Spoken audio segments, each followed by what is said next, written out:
Hello viewers, in this video I'll show you how to fix YouTube font page white screen problem or YouTube video not showing on font page. If you want to solve this problem, please follow the step. Step 1. Long press or long tap on YouTube application. Go to Apps Info. Click on Storage. Again click on Clear Data.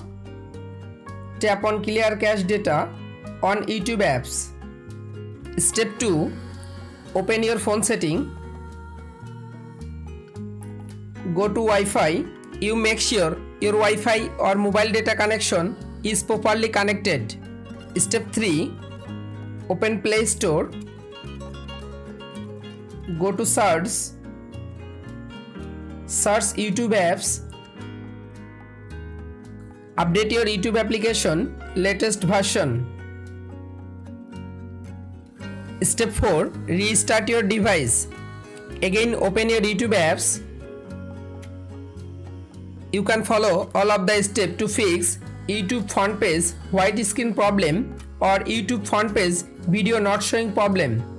If this video helpful for you, please subscribe our channel and like this video.